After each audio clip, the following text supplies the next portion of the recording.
படிக்காட்டாலும் test எழுதுறத தயவு செஞ்சு விட்டுறாதீங்க. அது ஒரு பிராக்டிஸ். அது மூலமா உங்களுக்கு பெரிய லாபம் இருக்கு. நம்ம இன்னைக்கு படிக்கலையே, டோன்ட் வரி. மார்க் கம்மியா வந்துருச்சா கவலைப்படாத. உனக்கு மார்க் கம்மியா வந்துச்சுன்னா உன் மனசு என்ன தெரியுமா நினைக்கணும்?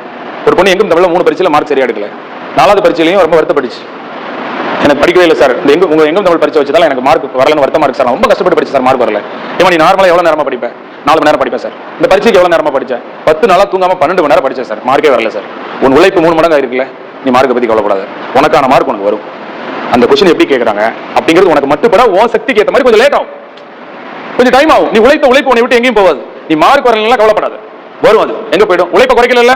இப்ப இந்த பரீட்சை வைக்க போய் தானே நீ 12 மணி நேரம் படிச்ச, 10 நாளா இந்த மாதிரி ஒரு 10 பரீட்சை வச்சா உன்னுடைய மேக்ஸிமம் உழைப்ப கொடுப்பே இல்ல, அதுக்கான பலன் உனக்கு கிடைக்கும். நீ எங்க பத்தி நீ கவலைப்படாது, உனக்கான மார்க் வரும். சிலருக்கு உடனே வரும், அந்த கொஸ்டின் எப்படி கேட்கறாங்கன்னு தெரிஞ்சிடும். ஒரு சிலர் கொஸ்டின் எப்படி கேட்பாங்க, எது முக்கியம் எது முக்கியம் இல்ல, இது பரீட்சைக்கு வேணுமா வேண்டாமா, இது வருமா இது வராதா, இதெல்லாம் மட்டுப்படுறதுக்கு கொஞ்சம் டைம் ஆகும். உடனே வராது. ஒரு பரீட்சை எழுதி ஃபெயில் ஆனவனா 2வது பரீட்சை எப்படி வருது? கணக்கு போய் தானே வருது, கணக்கு போய் தானே வருது. அந்த மாதிரி தான். சோ அப்ப ஜிகே எப்படி அப்ரோச் பண்றோம்னா, ஒரு பார்ட்ல பலத்தை பலப்படுத்துறோம், இன்னொரு பார்ட்ல எதெல்லாம் படிக்கிறோம் நான் சொல்லுங்க. Book back, book box, previous year question, staff class notes, இதுவரை வைத்த டெஸ்ட் கொஸ்டின்ஸ், முக்கியமாக சிலபஸில் உள்ள தலைப்புகளுக்கு குறைந்தபட்சம் ஒரு 2-3 பக்கங்கள் சிறிய குறிப்பு. அவ்வளவுதான். உனக்கு எக்கனாமிக்ஸ் பிடிக்கலையா, எக்கனாமிக்ஸ் என்ன சிலபஸ் கொடுத்துருக்கான்னு பாரு. ஒரு 15 தலைப்பு இருக்குன்னு வச்சுக்கோங்க. 15 தலைப்புக்கு இன்டர்நெட்ல அடிங்க, கூகுள்ல, புக்கு கூட வேண்டாம். இந்தியாவில் வேளாண்மை அடி, ஒரு 4 ஃபோல்டர் ஓபன் பண்ணி வை. நானா இருந்தா சத்தியமா அப்படிதான் படிப்பேன். என்ன தெரியுமா செய்வேன்? டெய்லி காலைல 4:30 எந்திரிப்பேன், 4:30 to 6:30 டெய்லி ஒரு சிலபஸ் தலைப்பு இன்டர்நெட்ல அடிச்சு நோட்ஸ் எடுப்பேன். அவ்வளவுதான். 2 பக்கம் நோட்ஸ் எடுத்து பையில சொல்லிட்டு போயிட்டே இருப்பேன். பஸ்ல போயில திருப்பி பார்த்துட்டு வேலைக்கு போயிடுவேன். சாயங்காலம் வந்து தமிழ் மேக்ஸ் படிப்பேன். அவ்வளவுதான். டெய்லி ஒரு சிலபஸ் தலைப்பு 60 நாள் படிப்பேன். பிலிம்ஸ் கிளியர் பண்ணிடுவேன். ஒரு நாளைக்கு 1 மார்க் படிப்பேன். 60 நாளைக்கு எனக்கு 60 மார்க் வேண்டாம், 30 மார்க் போதும். 30 ஜிகே போதும். மீதி இருக்கிற 45 நான் விங்கி வாங்கி போட்டாலே எனக்கு 15 வரும். 45 அழகா எடுத்துருவேன். தமிழ் மேக்ஸ்ல நான் 115 போட்டுருவேன். அது நான் ஸ்ட்ராங்கா போட்டுருவேன். நான் சொல்றது புரியுதுங்களா? உங்களுக்கு பிடிக்காத பாடமா இருந்தாலும் அதுல book back, book box, previous year question, இதுல நான் ஒரு முக்கியமான கான்செப்ட் சொல்லியிருக்கேன். இதை தான் நீ புரிஞ்சு படிக்கணும். இதை நீ புரிஞ்சு படிக்க வேண்டாம். எப்படி படிக்கணும்? மனப்பாடம். எப்படி படிக்கணும்? மனப்பாடம்.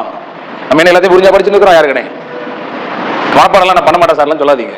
எல்லாம் மனப்பாடம் தான். பொலோனியம் எது புரியுது? பொலோனியம் அப்படின்னு படிச்சுக்க வேண்டியதுதான். அது எங்க ரேடியா போறோம், அது எப்படி இருக்குன்னு சிந்திக்கவா செய்யறோம். புக் பேக், ப்ரீவியஸ் இயர் கொஸ்டின்லாம் பாத்தீங்கன்னா என்ன தெரியுமா லாபம்? சயின்ஸ் எல்லாம் பாதிக்கு பாதி பழைய கொஸ்டின் தான். இது வரைக்கும் நான் இந்த 13 வருஷம் வரலாறுல சயின்ஸ்னாலே பழைய கொஸ்டின் தான். அதுக்காண்டி பழைய கொஸ்டின் கேட்கறாங்கன்னு அர்த்தம் இல்ல, இப்ப கேட்ட கொஸ்டின் ஏற்கனவே கேட்டுட்டாங்கன்னு அர்த்தம்.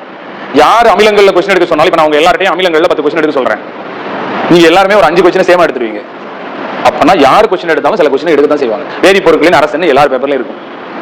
அப்ப என்ன அர்த்தம்? சில குறிப்பிட்ட கொஸ்டினை எல்லாருமே கேட்க தான் செய்வாங்க. அதனாலதான் சயின்ஸ்ல ரிப்பீட் ஆகுது. ஆக புக் பேக், புக் உங்களுக்கு தெரியுமாங்கிறது ப்ரீவியஸ் இயர் கொஸ்டின். அப்புறம் இங்க வாத்தியார் வந்து நம்ம கிளாஸ் வரமே, ஐயோ பாவம் அந்த வாத்தியார் நடத்துற நோட்ஸை அவருக்காண்டி நீ நல்லா இருந்துட்டு போறா சார், கஷ்டப்பட்டு கத்துனேன், உனக்காண்டி இந்த நோட்டை திருப்பி பார்த்துட்டு போறேன், உன் ஆசீர்வாதம் எனக்கு கிடைக்கட்டும். ஏன்னா நீ கஷ்டப்பட்டு நடத்துற நோட்டை நான் எங்கேயாவது தூக்கி போட்டு போனா இந்த பசங்க சரியாவே ஃபாலோ பண்ணலன்னு உன் மனசுக்குள்ள நினைச்சு அதனால எனக்கு ஒரு பாவம் ஏற்படக்கூடாது, உன் நோட்டை திருப்பி பார்த்துட்டு போறேன்.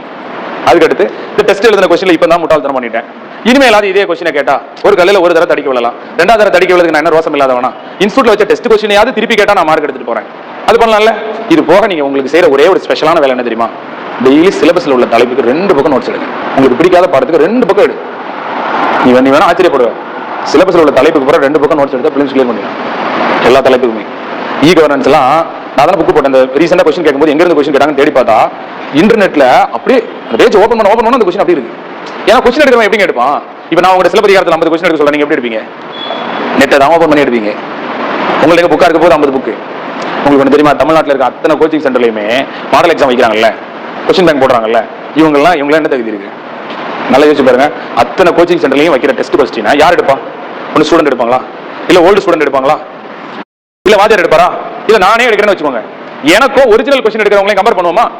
நான் பாலிட்டி கொஸ்டின் எடுக்கிறேன். டிஎன்பிசில பாலிட்டி கொஸ்டின் எடுக்கிறவர் மெட்ராஸ் யூனிவர்சிட்டியில் பிஹெச்டி முடிச்சவர், நான் முடிச்சிருக்கேனா? டிஎன்பிசில பாலிட்டி கொஸ்டின் எடுக்கிறவர் 25 வருஷம் அனுபவம் வாய்ந்தவர். அவர் எத்தனை பேப்பர் எத்தனை கான்ஃபரன்ஸ் பார்த்திருப்பாரு. அவர் அடிப்படை உரிமைகள்னா அவரே புக் போட்டிருப்பாரு, அவர் சொந்தமா கொஸ்டின் போட்டு எடுப்பாரு. நான் எனக்கு தெரிஞ்சது 6ஆம் கிளாஸ் 10ஆம் கிளாஸ் 12ஆம் கிளாஸ் புக்கை தான் பார்த்து எடுப்பேன். எதுக்காக? நாம வைக்கிற டெஸ்ட்டுக்கும் ஒரிஜினல் எக்ஸாம் டெஸ்ட்டுக்கும் கொஸ்டின் மிஸ்மேட்ச் ஆகுது. புரியுதா? டிஎன்பிசில கொஸ்டின் எடுக்கிற எல்லாருமே எக்கனாமிக்ஸ், பாலிட்டி, ஜியோகிராஃபி, ஹிஸ்டரி எல்லாருமே அந்தந்த சப்ஜெக்ட்ல எக்ஸ்பர்ட்ஸ். அவங்களுடைய அனுபவம் அதிகம். அதனாலதான் நான் உங்களை சிலபஸ் வைஸா படிங்கன்னு சொல்றேன். ஸ்கூல் புக் வைஸா ஏன் படிக்க வேண்டாம்னு சொல்றேன்னா, அடிப்படை உரிமைகள் ஒரு கொஸ்டின் எடுக்கிற ஒரு பாலிட்டி வாத்தியார் எதுக்குங்க ஸ்கூல் புக் தேடணும்? அவர்கிட்ட நியாயப்படி ஸ்கூல் புக் தான் இருக்காது. அவரே சொந்தமா புக் போட்டுருப்பாரு. அவர் ஃபண்டமெண்டல் ரைட்ஸ் அவரே சொந்தமா கொஸ்டின் எழுதுவாரு. அதனாலதான் நல்லா பாருங்க, தமிழும் அதே மாதிரி தான். அப்போனா அப்ப தமிழை எப்படி தெரியுமா சரியா கவர் பண்ணலாம்? இந்த காலேஜ் நோட்ஸ், மூவா புக்கு, தேவிரா புக்கு, இலக்கிய வரலாறுலாம் படிச்சோம்னா கரெக்டா தமிழ் அந்த டிஃபரெண்டான கொஸ்டின் கரெக்டா தான் இருக்கும். என்ன காரணம்னா காலேஜ் ப்ரொஃபசர் நான் சொன்னேன்ல, யூனிட் 8ல கேட்ட கொஸ்டின்ஸ் பூராமே ஸ்கூல் புக்ல அப்படியே அந்த college first year second year புக்ல அப்படியே இருக்கு. ஏன்னா அந்த கொஸ்டின் எடுக்கிறவங்க காலேஜ் ப்ரொஃபசர் தானே. நமக்கு என்ன சார் இப்படி எல்லாம் கேட்டா எப்படி சார் ஆன்சர் பண்றது? கவலைப்படாதீங்க, அந்த தலைப்பு பூரா சிலபஸ் தான். அப்படியே ஒருவேளை அந்த கொஸ்டின் டஃபா கேட்டாலும் எல்லாருக்கும் தானே டஃப், நமக்கு மட்டும் இல்லையே. அப்ப அது மொராக்கா கொஸ்டின், அதனால நமக்கு பாதிப்பு இல்லை. நமக்கு புதுடெல்லி கொஸ்டினா தான் நமக்கு பாதிப்பு. மொராக்கா கொஸ்டினால, அந்த முரட்டுத்தனமான கொஸ்டினால நமக்கு எந்த பாதிப்பும் இல்லை. அதை விட்டு நமக்கு தெரிஞ்ச கொஸ்டின் ஆன்சர் பண்ணிக்கலாம். நான் சொல்ற கான்செப்ட் கரெக்ட் தானே? தமிழ்நாடு முழு நம்ம கோச்சிங் சென்டர்ல கொஸ்டின் யார் போடுறோம்? நம்ம தானே போடுறோம். ஒரிஜினல் கொஸ்டின் எடுக்கிற டிஎன்பிசில இருக்கும் பூரா படிச்சவன் இல்ல.